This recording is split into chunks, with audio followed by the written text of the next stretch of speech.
대불정경 17번째 안거에서 20번째 안거 한꺼번에 36장으로 묶여 있는데 17번째 안거 하시는 중에 이야기를 보고 있습니다. 웰로와나에서 중림정사에서 안거를 하시는데 이 책에서의 표현대로 접대부 시리마, 시리마가 굉장한 접대부였는데, 기녀였는데, 그런데 죽었다. 부처님께 귀의를 하고 예륙과를 이루고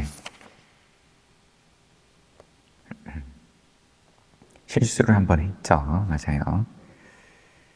제가 여신자 우타라에게 실수를 했다가 그런데 용서를 구하고 부처님께도 자신의 허물을 드러내고 그리고 부처님께서 법을 설하실 때 수다원과에 올랐다.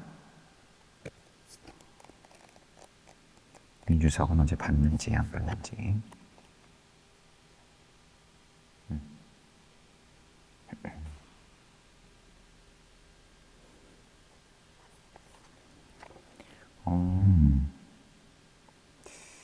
이 이야기는 원서 승보부에 자세히 나온다. 하지만 본 한글판에서는 승보부가 편입되지 않으므로 없다. 그러면은 완역이 아닌가 보네요. 머릿말 같은데 서문에 있었는데 그냥 지나갔는지 봤는데도 기억을 못하는지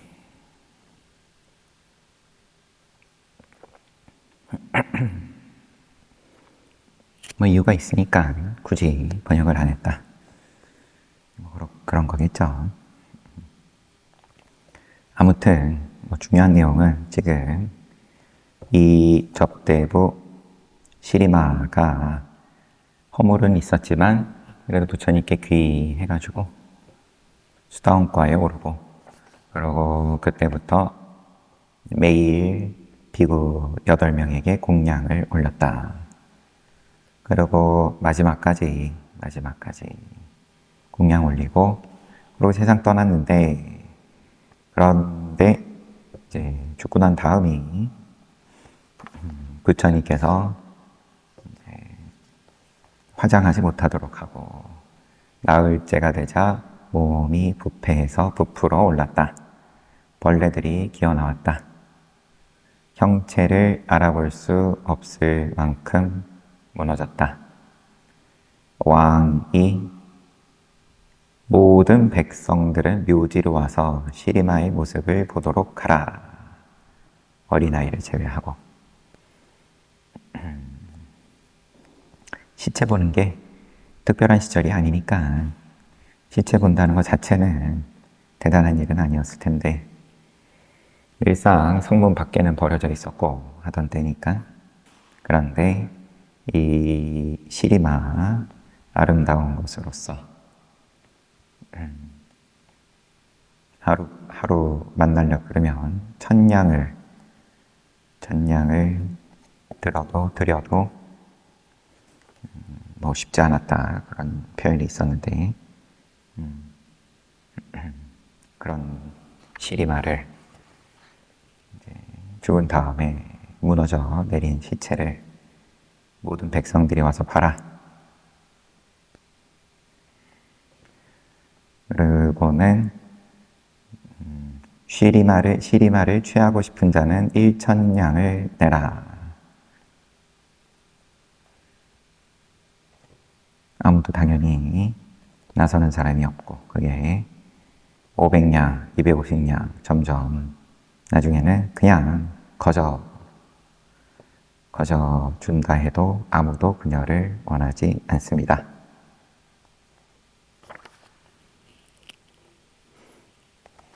그리고 이 이제 설법을 하시고 부처님께서 설법의 내용은 비구들이여 하고 법을 설하시네요. 비구들에게 하시는 법문이었는데 몸이 유쾌하고 세련되고 아름답고 균형 잡혀 있고 하지만 계속되는 고통이며 견딜 수 없는 것이다. 그대들은 통찰력을 갖춘 눈으로 이 몸을 보라. 계속해서 정진하라. 아주 불유쾌한 것이니라. 이런 말씀하시자 84,000의 유정들이 사제를 깨닫고 해탈했다. 그런 내용 봤어요. 그러고는 위자야 수타를 부처님께서 비고들과 또 제가자들에게 설하시기 시작하셨는데 이제 그 내용을 보던 중이었습니다. 어제 위자야 수타를 설하다 걷고 있거나 멈춰 있거나 앉아 있거나 누워 있거나 구부리고 있거나 펴고 있는 등의 모든 자세들 걷기, 서기, 앉기, 눕기, 앞으로 내딛기, 뒤로 내딛기, 구부리기, 펴기 등은 몸의 움직임이다. 몸의 움직임일 뿐이다. 자아가 또는 사람이 어떤 주체적인 무언가가 한다. 이런 게 붙지 않는다. 마음의 여러 가지 특별한 상태에 따라 풍대의 여러 가지 특별한 상태가 성립된다. 마음, 여기서의 마음은 의식, 식에 따라서 풍대가 성립이 되고 풍대의 여러 가지 특별한 상태에 따라서 몸의 움직임이 여러 가지 특별한 형태의 몸의 움직임이 일어난다. 그게 전부다. 부처님은 이 첫 번째 개송에서 삼법인 무상고 무아의 특징을 가르쳤다. 한 자세를 오랫동안 유지한다는 것은 이제 괴로움인데 그러면은 다른 자세로 바꾼다. 그럼으로써 괴로움을 자세로 가린다. 그래서 현자는 품이 있는 자세가 괴로움을 덮는다고 말했다.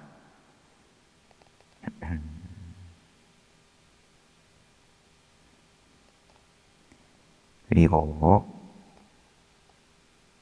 걷는 동안에는 서거나 하는 등의 다른 자세가 보이지 않는 것과 같이 무상함은 연속성 또는 상속에 의해 덮여 있음을 가르쳤다. 이 덮여 있다, 괴로움이 덮여 있고 지금은 또 무상함이 덮여 있고 항상 하지 않은데 말하자면 이제 항상한 것으로 이제 착각을 하게끔 덮는다. 이 덮여 있다가 지금 뒤에 보다 보면 좀 더 자세히 나오지 싶지만 덮여 있어서 지혜가 없다, 어리석다 그런 말을 하기 위한 덮여 있음이라는 거일란지 여튼 그래서 모든 자세는 몸의 움직임이다. 물질과 마음이 부단히 일어나는 것을 연속성이라고 한다. 이 연속성 때문에 무상함이 덮여진다, 가려진다. 무상의 특징을 볼 수가 없다. 쉬지 않고 생각도 그렇고, 몸도 그렇고,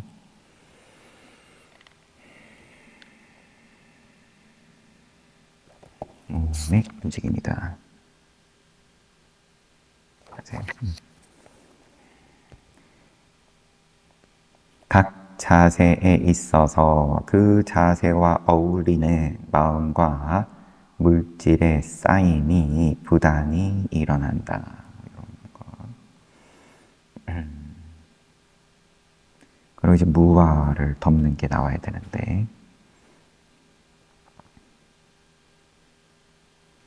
그러니까 의식으로 인해서 풍대가 온몸에 퍼지고, 그 풍대에 맞는 또 행동, 몸의 동작이 일어나고, 사람들은 여기다가 사람이 걷는다, 사람이 선다 등등등. 그런데 실체의 입장에서 보면 그런 행동이 서로 결합된 원인에 의해서 존재하게 된 것처럼 인연 따라서 인연의 조합으로 결합된 원인에 의해서 나온 것일 뿐이다. 독특한 형태의 물질이 단순히 일어난 것뿐이다.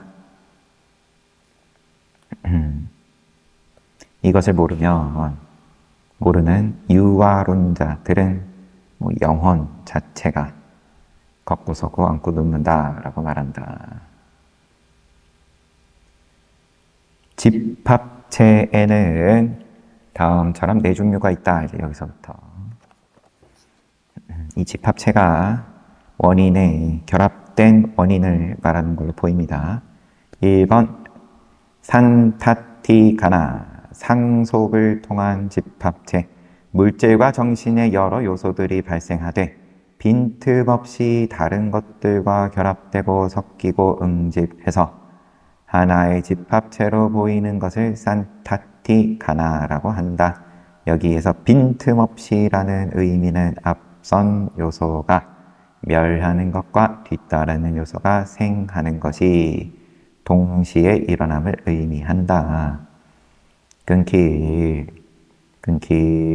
여지가 없다, 빈틈이 없다 말 그대로, 또는 앞선 요소가 사라지자마자 뒤따르는 요소가 일어나는 것을 말한다.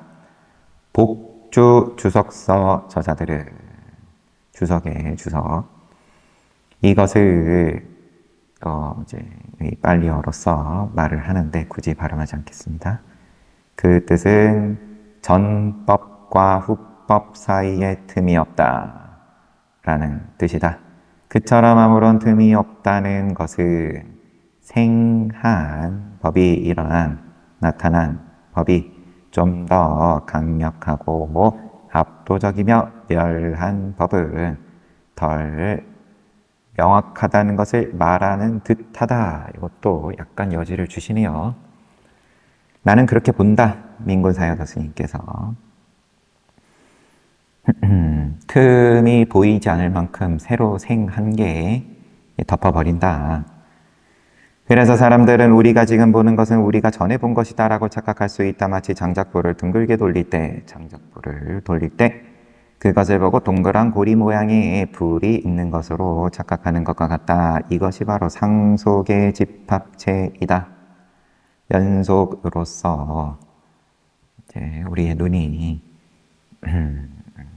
몇백 분의 1초로 찍는 카메라에 비해서 성능이 떨어지니까, 그러면 이게 연속됨으로써 동영상으로 사진의 집합체를 우리는 움직임으로 받아들이는, 비유를 들자면 그런 이야기를 지금 하고 있고요.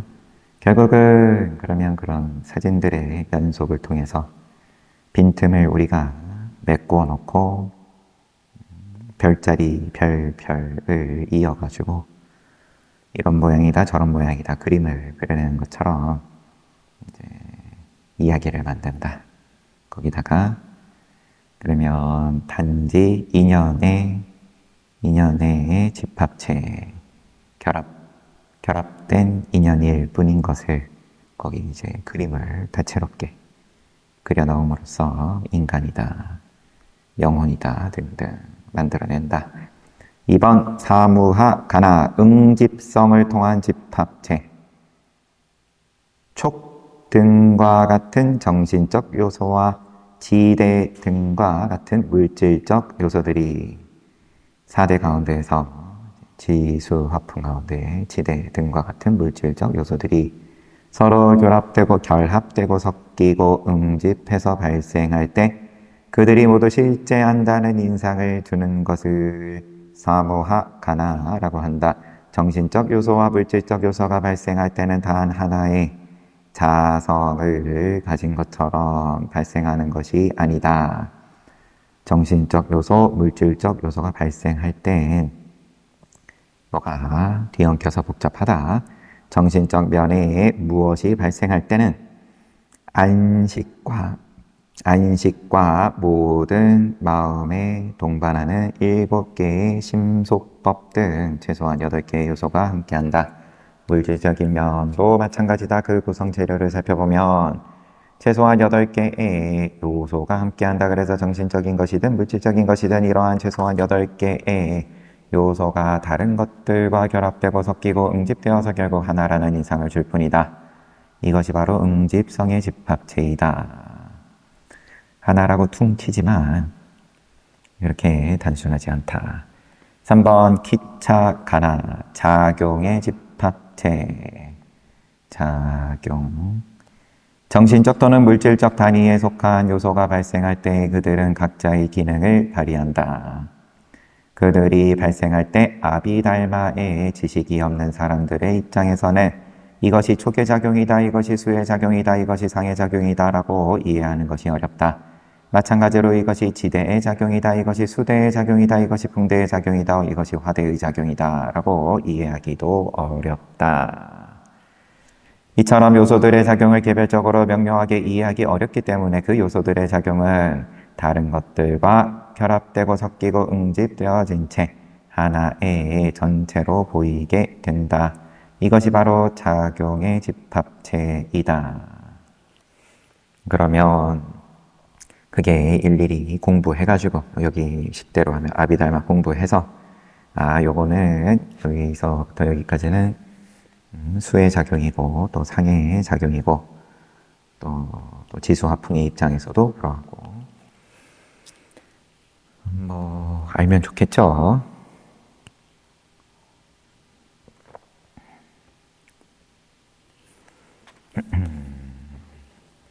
부정해서가 아니라 좋다 말하는 것도 또 말을 꺼내놨지만 우스운 얘기지만 재미는 있을 겁니다. 사람들 성향에 따라서 이런 거 분석하기 좋아하고. 근데 이제 괴롭냐 안 괴롭냐.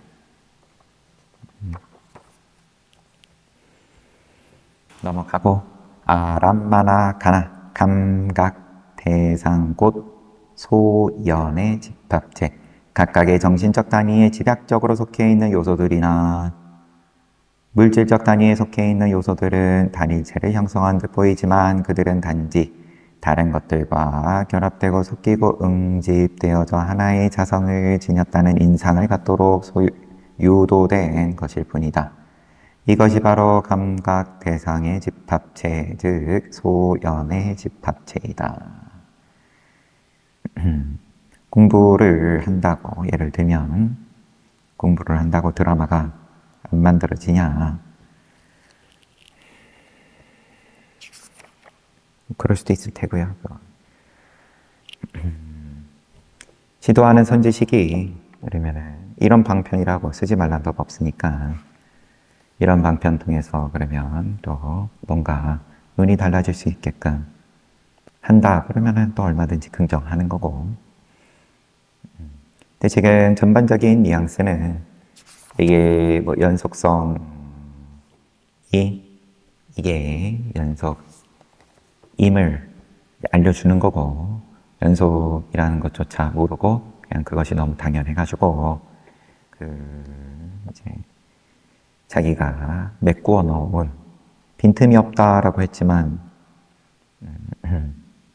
빈틈이 없다. 그러니까 생각이 빈틈이 없는 거니까 그러면은 자기 생각으로 그 빈틈을 늘 빠짐없이 무의식 중에서 몸이 정신을 포함한 이 몸이 생겨 먹은 게 그러니까 그럼 쉬어지면 그러면은 빈틈은 빈틈대로 이게 그대로 봐지고 신통으로 보는 게 아니라 빈틈이 불편하지가 않고 빈틈이 어제는 저 사람이 이렇게 얘기했는데 오늘은 왜 이렇게 얘기하냐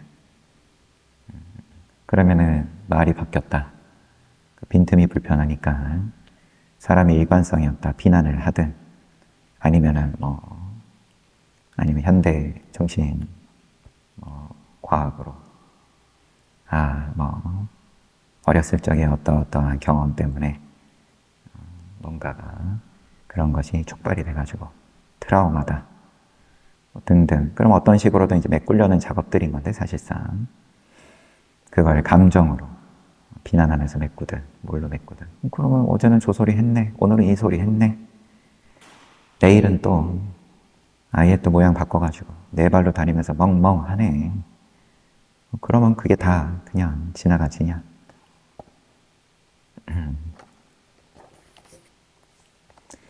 여러 가지 물질적, 정신적 요소들은 연고의 결과로 발생한다. 그러나 시간, 자성, 기능, 관점의 측면에서 그 요소들의 차이를 식별하는 것은 어렵다. 그리하여 이 요소들은 마치 하나의 개체인 것 같은 잘못된 인상을 일으킨다. 이것들을 각각 상속의 집합체, 응집성의 집합체, 작용의 집합체, 그리고 소연의 집합체라고 부른다. 궁극적 실체의 입장에서는 요소의 자성이 판별되어야 한다. 궁극적 실체의 입장. 그러면은 판별이 되고 안 되고 상관없이 다 그대로 보인다. 오늘로 네 발로 다니면 멍멍이로 그냥 보면 되는 거고 두 발로 다니면 또 사람으로 보면 되는 거고 예를 들어 칠리 씨앗을 볼 때 마음은 그 맛에 초점을 두게 되어 있다. 그런데 요소의 자성이란 지혜의 눈으로 파악할 때만 그 궁극적 실체를 꿰뚫을 수 있다.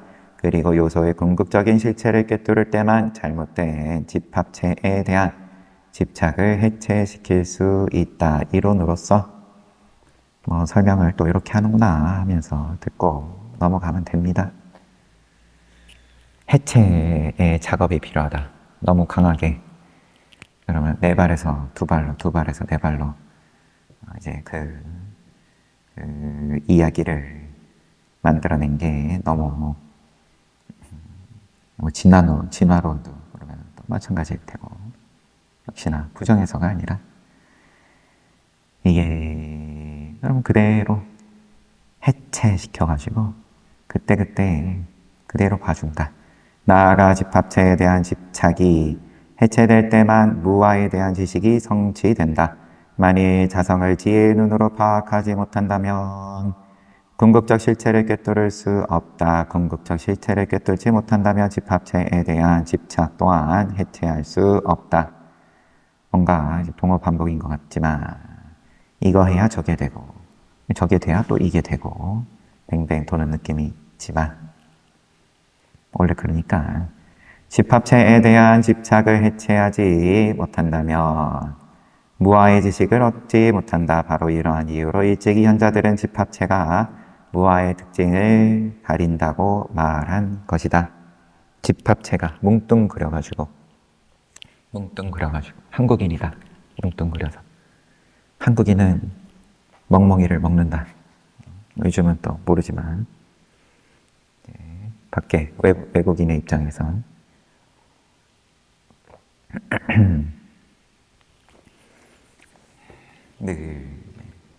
공업이죠. 공업으로서 또 공업에 또 이제 또 영향을 받는 거고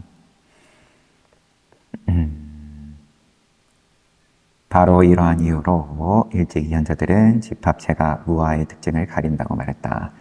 부처님은 첫 번째 개송의 네 번째 구절에서 집합체의 착으로 인해 무아의 특징이 가려지는 것을 드러냈다. 따라서 부처님은 에싸 가야서 인자나라고 설하여 그 모든 자세는 처음에 시작이 몸의 자세로 말씀을 시작하셨으니까 모든 자세는 영혼이나 어떤 실체에 속한 것이 아니라 실은 그 각각의 기능에 참여한 정신적, 물질적 요소들의 움직임에 불과한 것임을 드러낸 것이다. 실로 심오한 가르침이라 할 수 있다. 이처럼 심오한 것이기에 범부들의 육안으로는 이해할 수는 없는 것이다. 머리로야 이해를 하겠지만, 예전에 한번 또 얘기를 했었지만, 달라이라마 스님, 제가 제목은 기억 안 나고, 책이 많으니까. 여러분 아마 문답으로 되어 있었던 것 같은데, 그러면 사회자인지, 진행자인지, 그러면 자기가 비행기를 타는데, 옆 좌석에 있는 사람이, 너무 힘들었다. 못마땅했다. 이유도 잘 기억이 안 나요. 그러니까는 이제 거기에 대해서 달라이라마께서 그러면은 이제 그 사람이 밉냐? 밉다. 그리고 이제 계속 해체시키는 거죠. 그러다가 나중에는 그 사람은 손톱이 미웠냐? 손톱은 별로 안 미운 것 같다. 이렇게. 결국 다 해체의 작업인 건데, 납득은 되죠. 하지만 또 만나가지고 옆자리에 앉아가지고 또 밉상인 짓을 하면 그럼 또 미운 건데, 그런 방편으로서 달라이라마께서 쓰신 방편이 이제 신통치 않다가 아니라 그분께서는 그렇게 함으로써 질문을 한 사람의 뭔가 마음이 바뀔 수 있게끔 하면 했던 거라면 그런 내용까지는 제가 못 본 것 같아요. 여튼 그러면은 좋은 방편인 거고. 근데 부처님께서도 늘 자격이 있는 전생인연 부처님께서는 보시고 과위에 오를 인연 보고 가가지고 가르침을 주시고 또 그렇지 않은 사람들도 그러면은 곁다리로 옆에 있다가 듣고 또 삼귀도 하고 그러는 거니까 여튼 육안으로는 이해할 수 없는 것이다.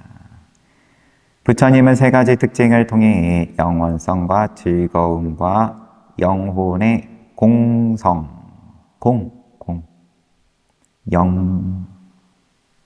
영원성, 그럼 항상함인데 즐거움, 그 다음에 영혼의 공성. 갑자기 영혼이라는 말을 이라는 명상의 주제를 가르친 후에 중생의 더러움과 이제 영혼 같은 건 따로 없다. 이제 이런 말입니다. 죄송합니다. 몸의 자세는 그냥 몸의 자세고 거기에 영혼 붙이지 마라. 요 가르침, 영혼의 공성. 명상의 주제를 가르친 후에 중생의 더러움과 무정물의 더러움이라는 두 가지 부정한 것을 다 가르치기 위해 다시 두 번째 개송을 설했다. 중생의 더러움, 그 다음에 무정물의 더러움. 무정물의 더러움은 뭘지?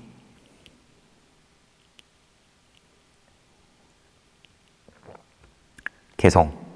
살아있는 몸은 300개의 뼈와 그 뼈를 묶고 있는 900개의 힘줄 그리고 맛을 느끼게 도와주는 7000개의 모세혈관으로 구성되어 있느니라.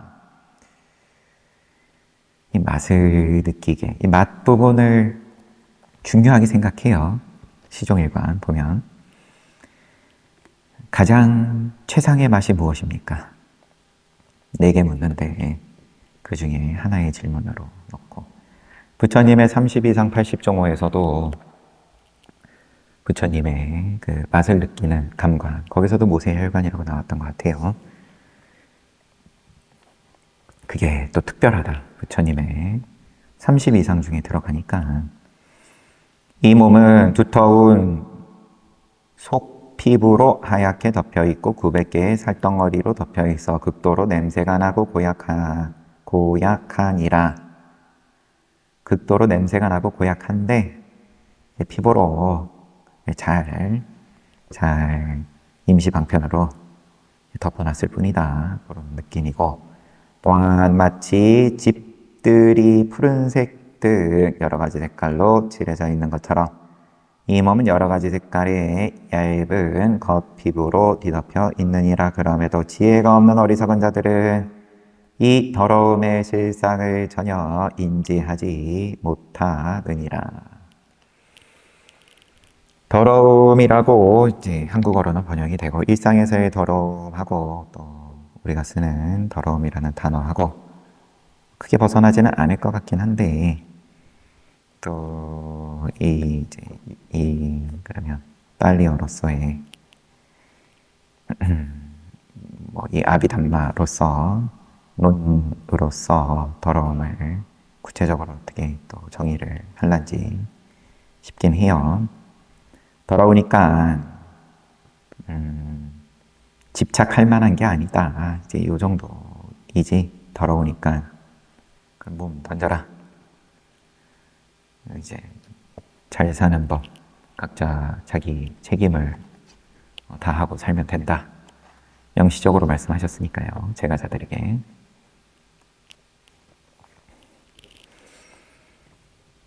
우리가 인지하지 못하는 몸의 본질은 다음처럼 비유할 수 있다. 집을 짓는 데는 대들보, 마룻대, 굵고 가는 석가래 등 여러 가지 재료들이 있어야 하며 그것들을 등나무 줄기로 묶어서 움직이지 않도록 만들어야 한다. 그처럼 이 몸에도 360개의 뼈들을 등나무 줄기와 같은 900개의 힘줄이 조이고 있다. 또한 솥동과 흙을 이용해 대나무로 짠 벽을 더덕더덕 발라놓은 것처럼 우리 몸의 뼈와 힘줄도 900개의 살덩어리에 묻혀 있다. 그리고 집의 벽이 회칠로 마무리되어 있던 이 몸은 두터운 피부로 덮여 있다. 몸을 집에 비유해서 부분별로 집과 같다라는 말을 하는 거죠. 이거는 이제 민군사야도의 비유입니다. 그리고 경전에서도 이런 비유는 종종 나왔던 걸로 기억해요. 지금까지 말한 뼈, 힘줄, 살덩어리, 두터운 피부는 그 본성이 더러우며 역겨운 냄새를 풍긴다. 그런데 집을 아름답게 보이기 위해서 여러 가지 색깔로 칠하는 것처럼 뼈, 힘줄, 살덩어리, 두터운 피부들도 바깥에 얇은 피부로 뒤덮여 있다. 그리고 이 얇은 피부는 갈색, 노란색, 붉은색, 흰색을 띠고 있는 파리의 날개처럼 연약하다. 그리하여 몸에서 분리될 때에는 보루로 말려서 그 크기가 겨자씨만큼 작아지기까지 한다. 그럼에도 지혜의 눈이 없는 사람은 그 실상의 역겨움을 보지 못한다. 여러 가지 불유쾌한 신체 기관들을 지혜의 눈으로 통찰해야 할 대상들이다. 다 삼라만상이 다 지혜의 눈이 있으면 당연히 그 눈으로 보는 거니까 일부러 통찰해야지, 요거는 통찰해야지 하고 이제 그런 말로 그 처음에 초심자를 위해서는 또 그렇게 말을 할 수도 있겠지만, 그런데 아무래도 몸은 가장 집착이 큰 대상이니까 지혜의 눈으로 보기가 가장 힘든 이러한 입장이겠죠. 길에 굴러다니는 돌덩어리에 비하면 훨씬.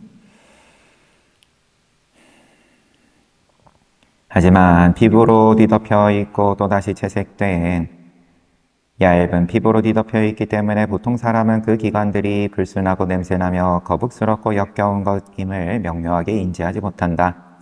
그래서 부처님께서 개성으로 살아있는 이 몸은 전단양 등으로 채워져 있는 것이 아니니라. 아니다. 착각하지 마라. 원래는 악취다. 악취가 나는데 겨우 이제 좀 향기가 나게끔 겉에다가 뿌려서 그렇다.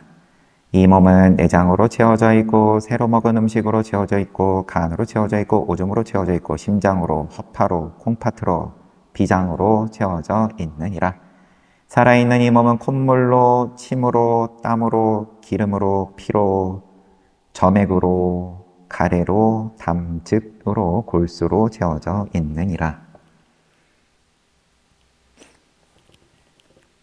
개송으로 말씀하시고, 부처님은 이 몸속에는 진주나 홍옥처럼 기꺼이 보관할 가치가 있는 장기랑 없으며 실제로 불순물이 가득 차 있음을 말하셨다. 그런뒤 또다시 내적인 불순물을 드러내기 위해서, 그리고 앞서 말했던 불순물과 열거하지 않았던 불순물을 함께 설하기 위해서 또 두 개의 개송으로 살아있는 몸에 있는 9가지 진물은 입구에서는 밤낮으로 더럽고 역겨운 것들이 주체할 수 없이 흘러나온다. 눈에서 눈물, 귀에서 귀지, 코에서 콧물, 입에서 음식을 토해낸다. 소화 역할하는 담즙, 점액 등이 거품처럼 나온다. 땀, 소금기, 물기, 때, 불순물이 나온다.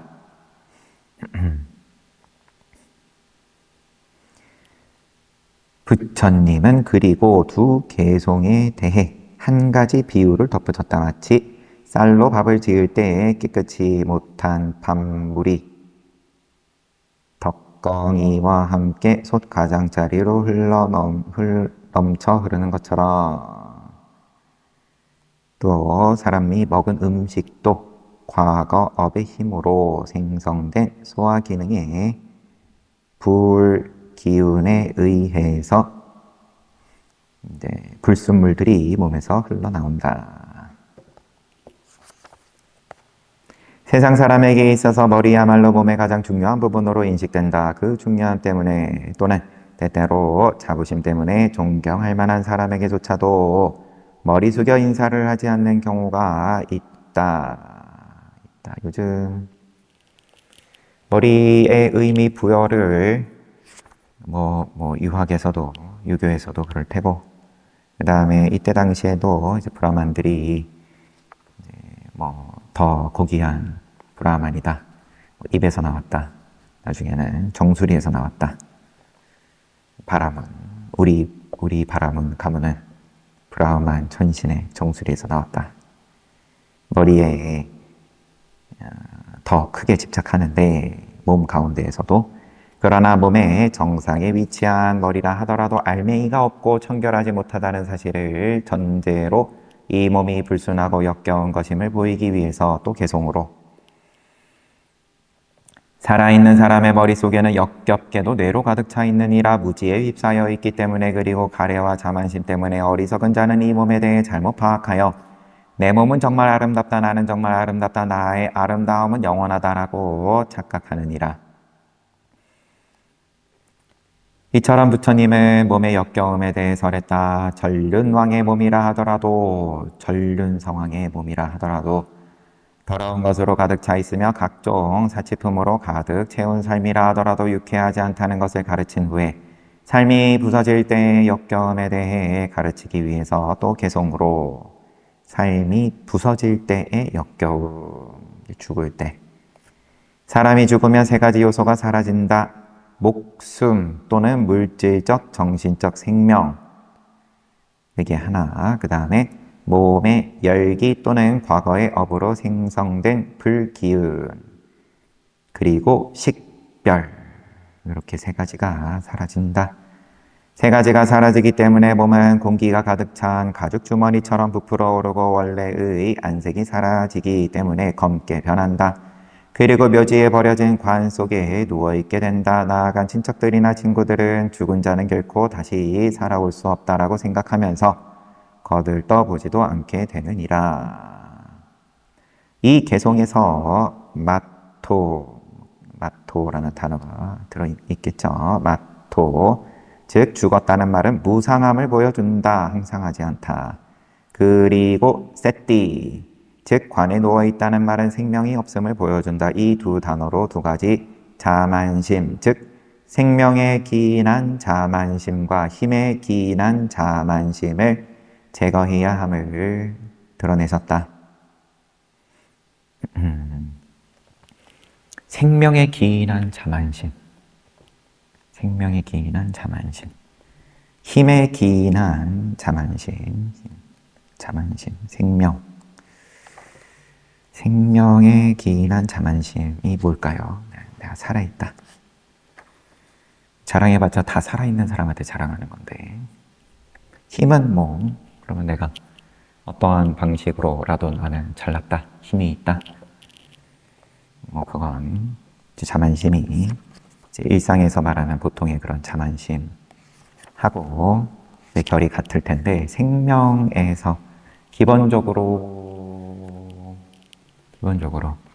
죽음은 싫어하는 거고, 죽음에 대해서는 피하고 싶어 하는 거고, 최대한 늦추고 싶어 하는 거고, 또 어떤 식으로든 다음 스토리를 더 꿈을 꾸는 거고, 그거는 불교 이전에, 종교 이전에, 그러면 어디 천상에 난다, 하느님 나라에 난다, 등등. 그러니까 이제 생명에 대해서 원초적으로 우리가 갖고 있는 그러한 집착에 대한 표현으로 보겠습니다. 우뚜마토 즉 부풀어 오른이란 말은 몸의 생김새가 파괴되는 것을 의미한다. 위닐라코 즉 검게 변한다는 말은 원래의 안색이 소실되는 것을 나타낸다. 이로써 아름다움에 기인한 자만심과 훌륭한 용모에 기인한 자만심을 제거해야 함을 드러낸 것이다. 불어오르고 그 다음에 또 안색이 소실된다. 아파위토 즉 내버려진이라는 말은 다시 가져올 만한 것이 전혀 없음을 뜻한다. 수사나스밍 즉 묘지에라는 말은 시체가 집에 보관하기에는 참을 수 없을 정도로 역겨움을 나타낸다. 이로써 이것은 나의 것이다 라는 사견의 집착과 이것은 즐거운 것이다 라는 집착을 제거해야 함을 드러낸다. 내버려졌다. 묘지에 내버려져가지고 관에 버려졌다. 그리고 또 이어지는 친척들이나 친구들이 그를 거들떠보지도 않게 된다는 말은 과거에 그를 숭배했던 자들이 더 이상 그를 숭배하지 않음을 뜻한다. 이로써 주변에 많은 사람이 모여 있다고 해서 일으키는 자만심을 제거해야 함을 요청하고 있다. 부처님은 이처럼 아직 해체되지 않은 생명 없는 몸에 대한 것을 가르친 후 아직 해체되지 않은 아직 해체되지 않은 생명까지 묶어서 보는 게 맞을 것 같습니다. 이런 이제 집합체가 없는 몸에 대한 것을 가르친 후에 다시 생명 없는 몸이 해체되었을 때의 역겨움을 가르치기 위해 다음 개송을 읊었다. 묘지에 버려진 몸뚱이는 개, 자칼, 늑대, 벌레들이 먹어대고 까마귀, 매들이 먹어댄다. 또 다른 고기를 먹는 동물들, 즉 표범, 호랑이, 독수리 또는 솔개 등이 개걸스럽게 먹어대느니라. 이처럼 부처님은 몸의 본성에 대해서 가르쳤다. 이제 개송. 첫 번째 개송에서는 공의 업처를 이용해 가르쳤고, 또 이어지는 6개의 개송을 통해서는 청정하지 못한 업처를 이용해 가르쳤다. 그리고 2개의 개송을 통해서는 생명 없는 몸뚱이에 대한 부정업처를 이용해 몸의 본성을 가르쳤다. 그리고 더 나아가 사람들이 무지에 덮여있기 때문에 영원성과 즐거움과 자라고 할 것이 없는 그러니까 무상고무와의 반대가 되는 영원성, 즐거움, 자아 이런 게 전혀 없는 눈꽃만큼도 없는 이 몸을 즐거운 것이라고 착각하고 있음을 드러내었다. 사람들이 무지하기 때문에 그럼으로써 윤회란 무명으로 말미암아 무지해서 이 몸이 즐거운 것이라고 착각해서 윤회란 무명으로 말미암아 전개되는 것임을 밝힌 것이다. 그리고 슬기로운 사람은 몸의 본성을 정확히 파악하여 아울러 윤회란 완전한 지혜, 즉 아린야의 3단계에 의해서 종식됨을 알려주기 위해서 개송을 설하셨다. 또 개송을 말씀을 하시는데 요거는 또 다음에 보고,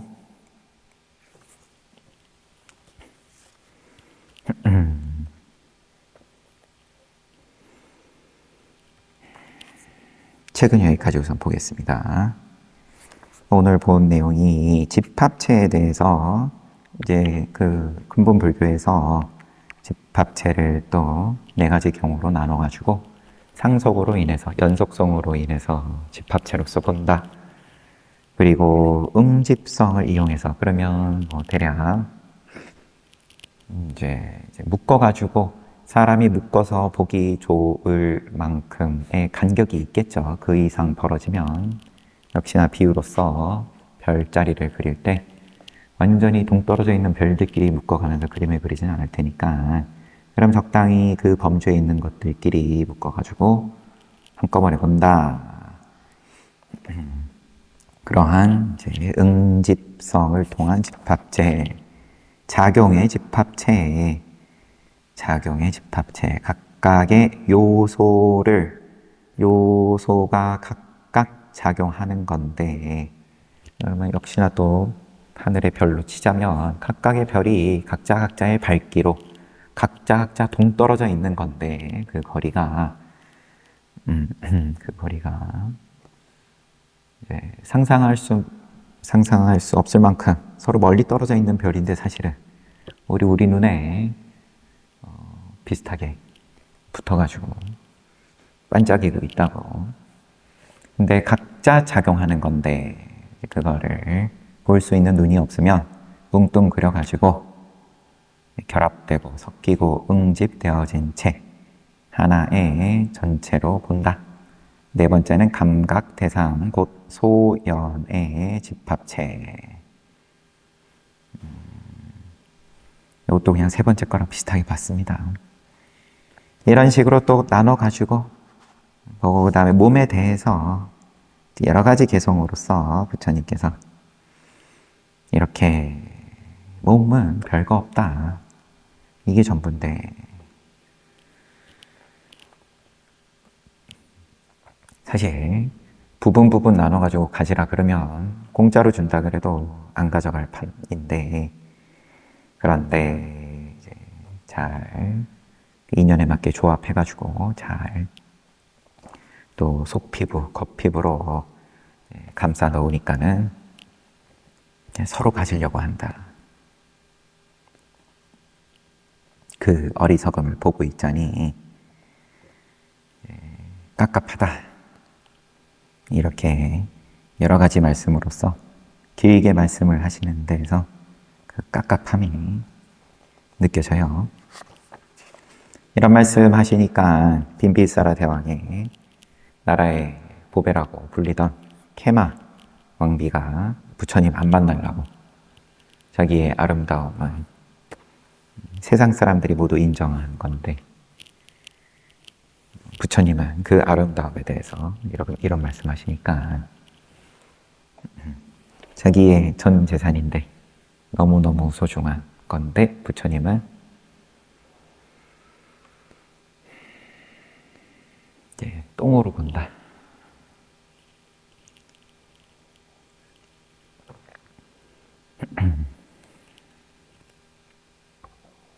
아직 좀 더 봐야 돼요. 네.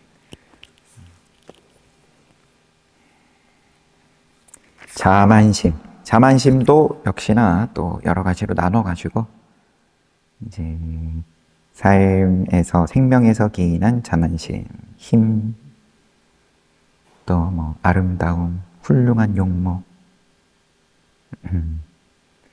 나의 것이다 라는 그런 사견의 집착, 이런 데에서 기인한 자만심, 또 주변에 많은 사람이 보인다, 이제 이런 자만심. 죽으면 누가 찾아가겠냐? 들짐승이 먹으러 오지.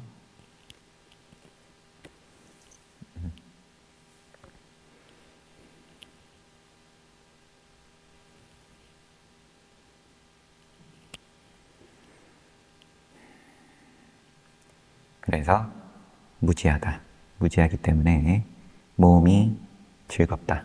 라고 생각을 해서 윤회를 한다.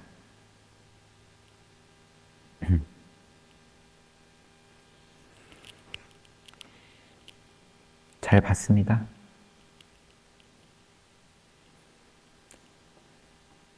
쉬었다가 또 정진합시다.